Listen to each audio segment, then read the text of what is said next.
everyone, and welcome to Daily Brightness. We are back in business. Rach, how are you? Anything to update us on? Not really. Everything's pretty much the same. Being with the dogs, being at training. What about you? We do have like a standard life, don't we? A strict schedule. Very. Eat, sleep, breathe, football, and walking the dogs. Yeah, pretty much same. Only new thing is I've got my tattoo finished at the top, so leg piece is coming along nicely. Nice. But that's about it. I'm just so glad pre-season is over with. Good riddance to you. Welcome to the new season. Another one in the books. Another one in the books. The body's survived. The joints are good. So with the new season kicking off this week, thought it was the ideal opportunity to have a little WSL preview. Millie, you kick off the season with Chelsea on Friday night against City. Feels like the only team you played against last year. So how are you feeling about your upcoming season? Like, how have you felt in pre-season games? Yeah, it's been really good. I think we've had some really good games. I think we've been challenged in different ways. And yeah, it's been a really interesting pre-season. A lot of new players coming in. So getting them settled and different challenges with different opponents. But yeah, like you said, City, the first game, I thought it was ironic seeing as though we played them 4 times in a row last year. So it seems like yesterday when we played them last, but I think an amazing game to kick off the season. Friday night under the lights at the Bridge against a top team, and yeah, it's kind of starting at the deep end, I guess, because you know obviously they're going to be a team that are looking to compete, and you know they'll want some silverware this year, just like any other team. So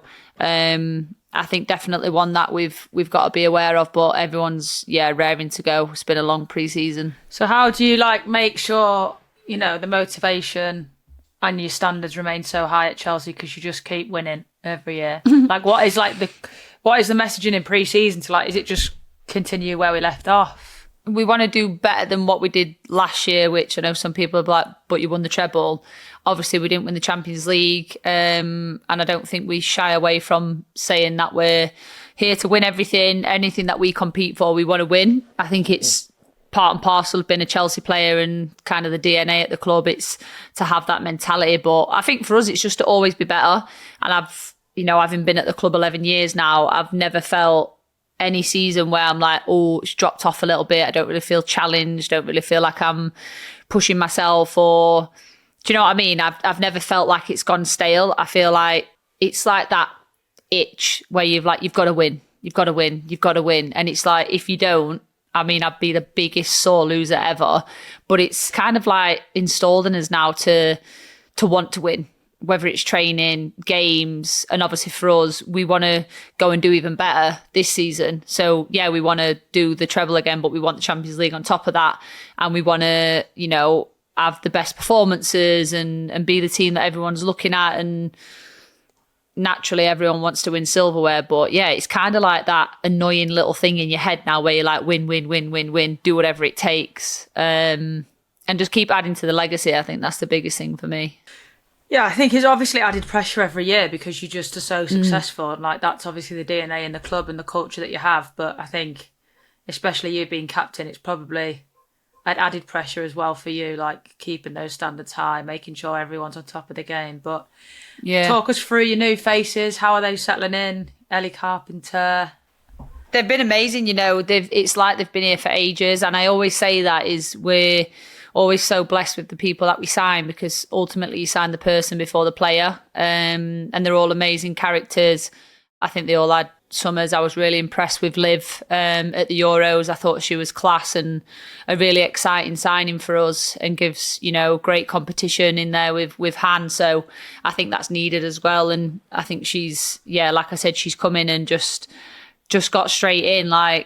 Ellie's the same. She's so bubbly, just super energetic, really, really good character to have within the group. And we've got so many different personalities now. We've got players that are quiet and you have to bring them out the shell a little bit. And then you've got, players like Ellie that have just come in and are really bubbly and just really refreshing, and just mixed it up a little bit. And obviously class on the pitch. I've never seen someone get up and down the pitch as fast as her. She'll literally be defending the box. Yeah, and then raps, isn't she? Mate, pre-season games I'm watching, I'm like, how have you just got from there to there? You've just made a clearance and then she's literally up the other end crossing the ball. I remember playing against her in America and I was just like, fucking hell. How are you so quick? Honestly, she literally like shifts up that pitch. Like I've never seen anything like it, and like a fantastic player to have. And then obviously we've got Mara as well. Great prospect and like attacking ability, and everyone's just brought something different, which has been so nice. But yeah, it's been lovely to have new faces, getting to know new people. And that is kind of the beauty of football. I don't know if you agree, but so many people come and go. It's sad when people leave, but then meeting new people, learning about them, the background, new stories, like it's kind of nice. Yeah, I like it as well. But yeah, massive first game, Friday night, we'll all be watching. Dun, dun, dun. And then it's followed by the Daily Brightness podcast derby. Chelsea v Villa. Come on, Villa. Up the Villa. Up the Chelsea. I think it's one of my favourite games, you know. Yeah, I bet it was last time when you sat on my head. All I was thinking is, Millie, do not laugh. Sonia's going to kill you. She's going to think you're messing around and not taking it seriously. And I'm like, no, like anyone that knows us knows we go in. But this is what makes me laugh, right? When we play each other, all the fans think like, if you score, remember that game? And I refer to it every time when you scored and everyone's like, I saw Millie smile. She smiled. She definitely smiled when Rach scored. And I was like, no, I didn't. I didn't, like, just because it's against my best mate. Like, I don't want you to score and I don't want you to win. But it just makes me giggle. I love standing side by side in the tunnel, though. Like, I think that's... I know, that was like a special moment last year, wasn't it? Like, I think it happened twice, didn't it? Home and away. Yeah, it was really, really nice. And it's just like a surreal, like, almost like full circle moment. It's like we started from the bottom, now we're here. We've literally got a picture as well. Someone's got a picture of us shaking hands, like doing the coin toss. I love it. It's one of my favourite pictures. But how's your pre-season been? How are you feeling? Yeah, good. It's gone really well, actually. I think, obviously, it's hard, isn't it, when new faces are coming in and like adjusting to having them in, but also they come in at different times. So obviously, depending on how far they get in the Euros is when they come back. But yeah, everyone that's come in has added like so much to the team on and off the pitch, and it's an little Nexie.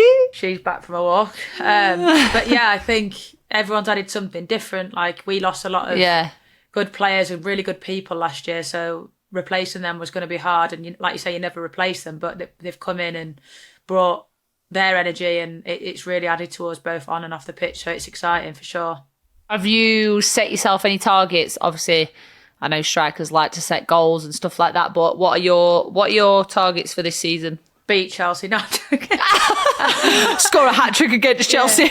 No, I'm joking. I think we obviously last year ended this. It was a very turbulent year, like not shying away from the fact that it wasn't a great year, but the last 5 games of the season, I'm hoping set us up into good stead to come into this season. And, you know, I think just building off the back of last season will be massive for us. We've signed new players. We've held on to a lot of good players and good people. So, you know, obviously our manager's still here. So it's been nice to have her in from pre-season, because obviously she came in January. Yeah. So the continuity of that was nice. Familiar face, familiar information.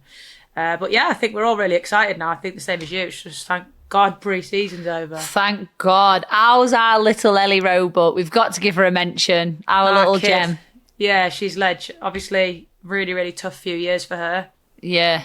And I don't think people will fully understand until you've like properly heard a story. Like I sat with her, we went for a team meal the other night, and I sat next to her and she just sort of just laid it all out, like what happened and what she's been through. And credit to her, the fact she's come back and can do what she's doing and play amazingly well.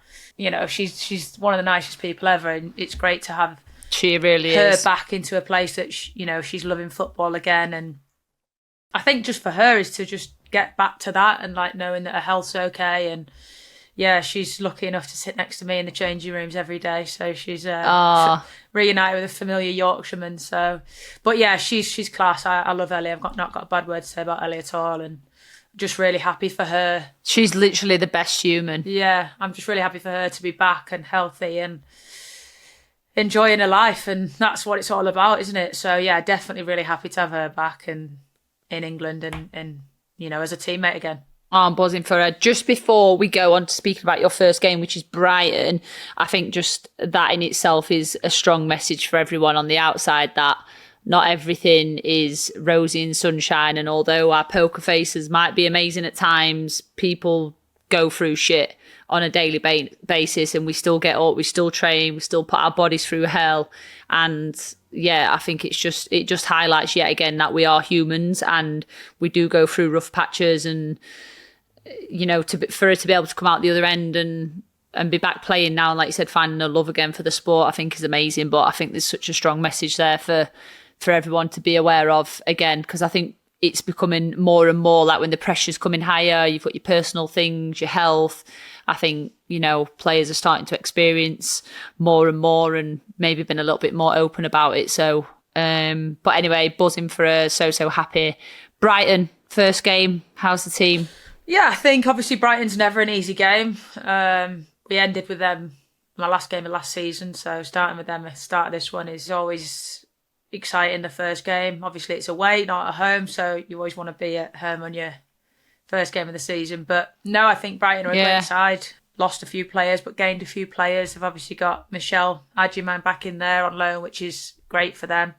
No, it's definitely going to be a tough game, but I think everyone's just ready and raring to go now. You know what it's like? It's like the anticipation of the season starting, getting over the line of pre-season, getting rid of all the running and actually just concentrating on what we want to do. So, yeah, look, I think every game this season is going to be a difficult one. But, yeah, I think everyone's just like absolutely buzzing to get going now. I think it's going to be a super competitive season because so many teams have, there's a lot of change. There's been a lot of movement, new players coming in, players changing teams.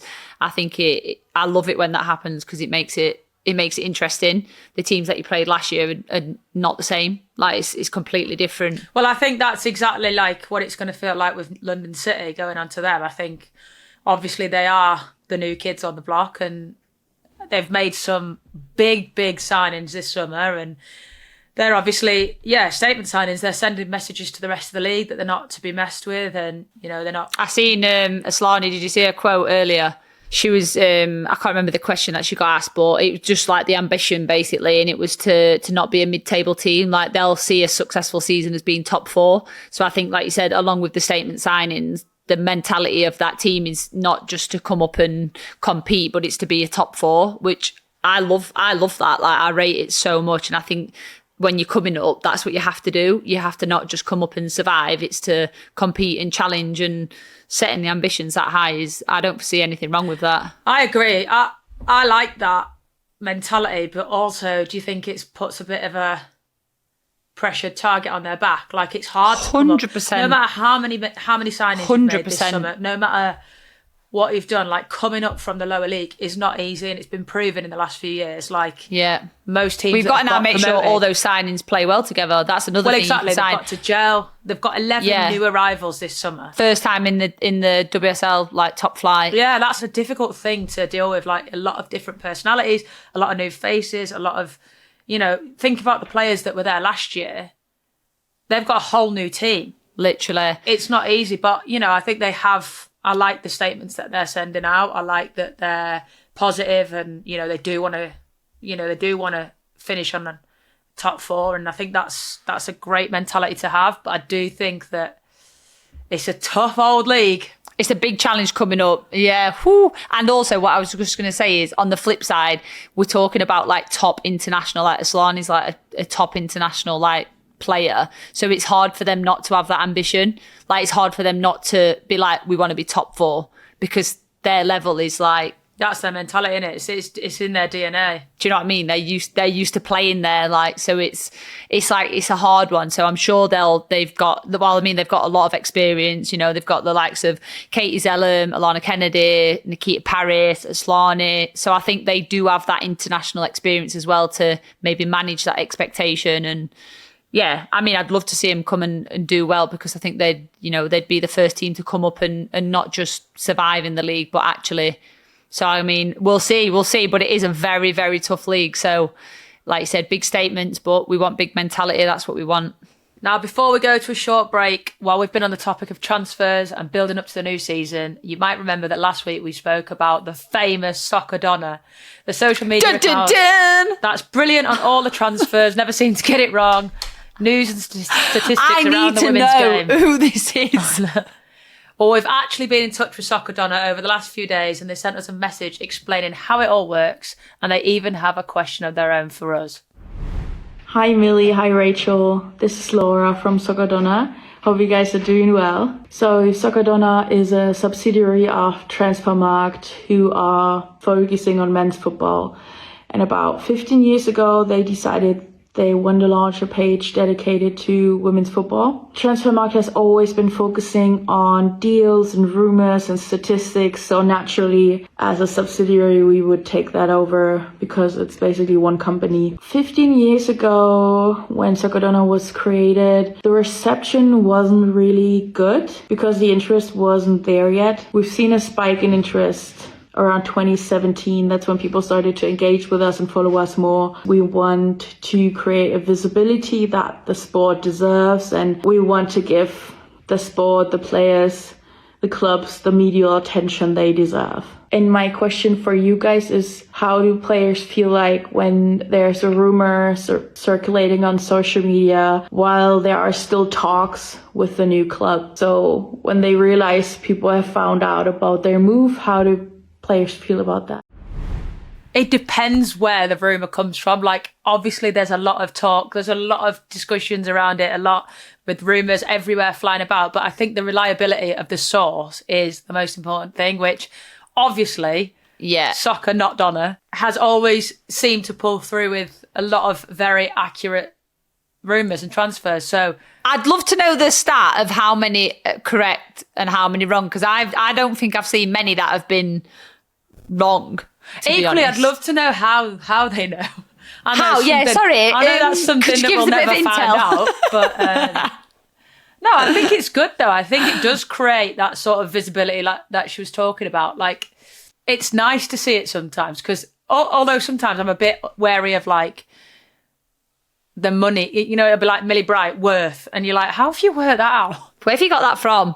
I know, I get a bit anxious that I'm going to see my name up there. But no, I think it's quite exciting. I think it's quite exciting seeing the things that they produce, because it's just interesting. It's interesting information. It gets people talking. It makes the women's football, creates conversation for sure. Yeah, exactly. 100%. Keep doing your stuff, Soccerdonna. What I would say as well is one thing that I really love in the women's game is when it says like a player and then it's like the move, and instead of it being like worth or moving, it's like a little pregnant emoji. Yeah, I love it.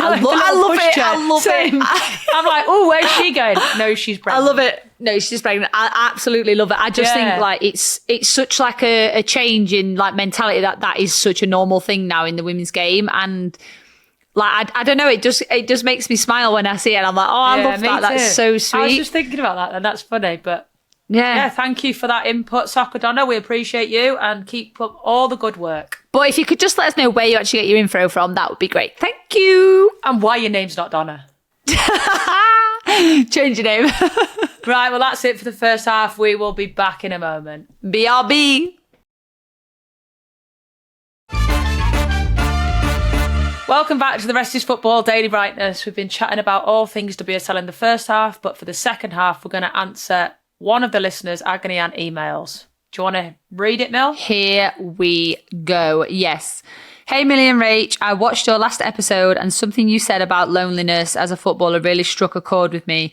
I know it's a difficult world, but I'm a nurse in the NHS and often feel the same way. My shifts are so out of sync with friends I went to uni with, and I find myself spending a lot of time alone on the sofa, feeling cut off. Aw, that hurts my heart. Come round to mine. Yeah, come and have a cuppa, darling. I'd love to make more friends, but it feels so much harder as an adult. My days are often just work, home, sleep, repeat, and sometimes I can go days without a proper conversation. That's made my social anxiety worse, and living in a rural part of England doesn't help either.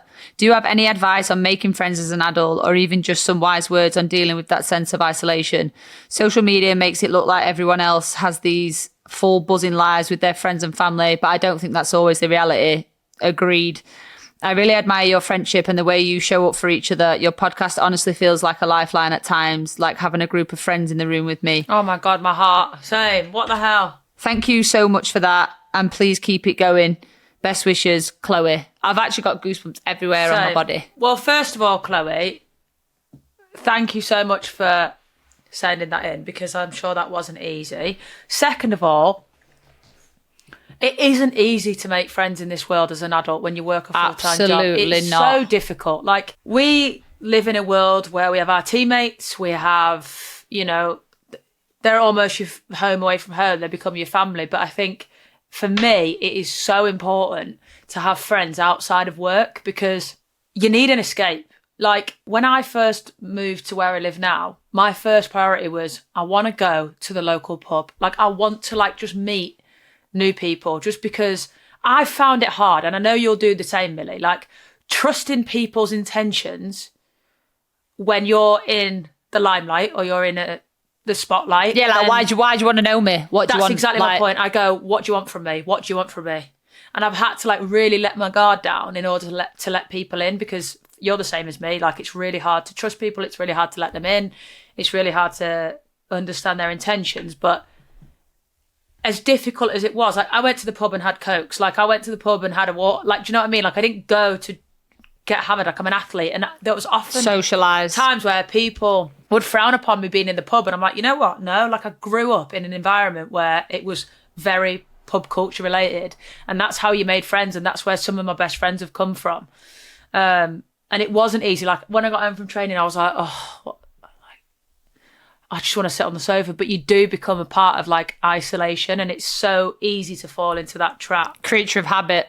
I lived obviously away from home for a long time, and I had a couple of friends outside of football, and I was like, it was the best thing for me. But I just couldn't. Sometimes I'd just be like, I've got nobody here. Like I've not got my people here, and it's so hard. Like I know the worst case scenario, I could drive to London to come and see you, like if I needed you. Do you know what I mean? So what I would say is put yourself out there a little bit, as difficult as it may be with these shifts and your patterns and stuff like that. But we can tell you about Tinder. It's not just for people to fall in love. It's to people to be able to find a friend and find new people in your area. And yeah, I think I mean, you can speak on that, Mill, but that's my take on that. I think it's really difficult to put yourself out there and be vulnerable and meet new people. But sometimes a little hello in a pub, you know, sparks up a conversation, and, you know, they're probably in your pub because they live in your area. But why is it when you get older, like, don't you feel as you've got older, like my social anxiety has gotten worse? Like when I'm in crowded spaces, I'm like, oh my God, get me out. Like, I don't know why, but as a kid, I was like, yeah, like, I'd be so like, I'd bring everyone together. Whereas now you get older and I'm like, the comfort of your own space and like, just, I do think you can get in a habit as well as just, I got in that. And I reflected on last year and I was like, holy shit, what have I done with my life in that year other than play football? And I know we're professional athletes, we have to sacrifice a lot, but life is bigger than football. Life is bigger than anything. So everyone deserves to live it. You just have to make sure you live it in the right way at times. But I do think I was a creature of a habit of just coming home and sitting on the sofa and I'd be like, oh, I'm too tired, and then I wouldn't make effort and your point, Rach, that's one thing I've learned this summer and like probably going through like where my head was at. I was like, fuck, I don't have any friends outside of football. Like, and that's another thing with football is people come and go so often. You almost have to like let people go a little bit. And like, yes, your good friends you will always be friends with, but some of my friends, when we all finish, they're all going to be all over the world. Like I can't just pop round for a cup of tea, or so you almost feel like you're losing those people, like you lose your friends when signings like leave. Like they are family. Like we spend every day together. You build strong connections, and if they move to a different team, you have to like let go of that. But I would say that's one thing I learned, and I was like, I'm going to make a circle of friends outside of football so that on my days off, I can go do something completely off script, completely nothing to do with football. And I feel like now I've got that, I'm like, I've got like a way better life balance. But to your point, Rach, it does take effort. Like you do have to put that in, and it's just finding your way of doing it, Chloe, with your work shifts. My sister's a nurse, so I understand that the schedule and the shifts are an absolute ball ache and not the easiest, but popping down to your local coffee shop, and I think you've done the first step by being vulnerable enough and opening yourself up and sending the message into us and us being able to voice it. I think you've already taken like a huge step in that journey to getting yourself out of that isolation. But it is tough. Like, and as an adult, I agree, it's way harder. But yeah, I think just put yourself out there, whether it's coffee, going for a walk. Like, don't be ashamed to do things on your own as well. Like sometimes, like stepping into something a little bit uncomfortable, you never know who you're gonna meet, who you're gonna bump into. Like someone else will be doing the exact same as you, looking for the exact same thing. And thank you for sending that in, because like Millie said, it is obviously difficult to speak about it, and thank you for your kind words about the podcast. I'm glad that gives you a bit of a escape, and we ain't going nowhere, so we're part of you, so we're with you, Chloe. Keep listening, and thank you for all of your support. And I hope if anyone's listening to this and anyone knows Chloe, go and bloody speak to her, because she sounds like a gorgeous human being. Yeah, and thank you for all you do for the NHS, like amazing work. Massive shout out to you for that. But yeah, let us know how you get on, and if you need anything else, we're always here. Daily Practice is not going anywhere. We are stuck together. On that note, let's go into our gratitude.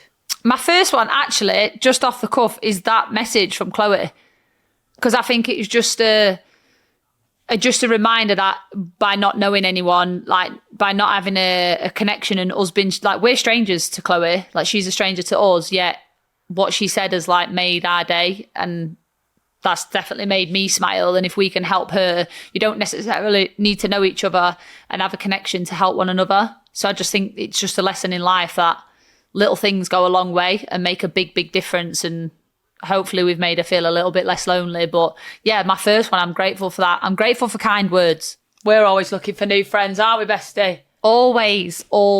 Anyone's welcome. Just don't be too serious. Nice. Yeah, I agree with you. I'm not going to say that one as mine because you have, but I'd echo what you just said. I think it's really nice, and it's a nice reminder that what we're doing is helping other people. I think that's massive for both you and I. Yeah. Let's go a little bit lighter. My first thing I'm grateful for is this. Look at this thing. Bestie, I've got one in green. Oh my God, it is the best thing ever. But this was like a £5 from Aldi. And honestly, do you know what the best thing is? Not having to refill it every 30 seconds because it's massive. Yeah, exactly. And it's just cold all the time, and it's making me drink so much. And yeah, so I'm grateful for my gorgeous lilac. Perfect. I'm going to do 2. I'm grateful for the feeling of fresh bedding. I know you'll like that one. Oh my God, bestie. I had mine on last night. Oh, but I've just changed my bedding. I can't wait to get in bed. Please tell me you iron your bedding after you've washed it. It depends if it's been hung on something heated, or if it's not, then yeah. Oh my God. Like, if it's super crinkled, then no, but I don't make it a habit. You know why? Because it drives me insane, because I know then I'll get in a place where I'm like, I've got to iron. When you buy new bedding, because I've got a thing about I keep getting new bedding, but like I've just told myself now, stop it. Stop it. But it gets better the more you wash it as well, doesn't it? It's like softer, and then I iron it, and then it's just like, oh God. All right, do you have winter bedding and summer bedding? Because I do, and my winter bedding's back out. It's fluffy, it's thick. No, I can't have thick bedding. I have aircon on and fan on every night. Like, I can't have anything hot. I'd rather a freezing cold room and then fluffy bedding. I'd rather just be freezing all the time. But no, bestie. Yeah, new bedding, but yeah, I'm grateful. I agree. Fresh bedding, damn. That's a great one. I'm going to do 2 more. One is tea and biscuits, right? What biscuits, though? At the minute, chocolate malted milks. Don't say rich tea, because they're the worst biscuits in the world. Don't even get me started. Sarah came home the other day. I said, I want chocolate malted milks and plain malted milks. She came home. She said, there was no plain one, so I got your rich tea. I was like, no, cancelled. She's cancelled. She was like, what? Rich tea? I was like, it's like cardboard. I was like, do you know they're just like one Dunkers? You can't be having that in a tea. And they drop to the bottom every time. But how nice is tea and biscuits? Like, I come in from trading. Banging. I'm just like, put the kettle on, get a nice cup of tea and biscuits. Talk of the devil. My last thing I'm grateful for this week is all of the people that do our podcast for us, because with our Wi-Fis and with our struggles and with our ridiculous schedules, there is always a lot of change from us, from our side, and they're so adaptable and they just make life a lot easier for us. So shout out to them. And that's my third. Love that. Oh, a lot of love on today's pod. I love it. I know. Feeling the love. Love it. Love feeling good going to bed tonight. We love love. Feeling good going to your bed with your cup of tea and your fresh bedding. Ooh, shimmy. But guys, that is it. That is the end of the pod for today. Thank you so much to all that have subscribed. If you haven't, I'm going to say it again. Get subscribing. Click the down button. Goodbye from me. It's never goodbye from me. It's always a see you later. I love that. Bye, everybody.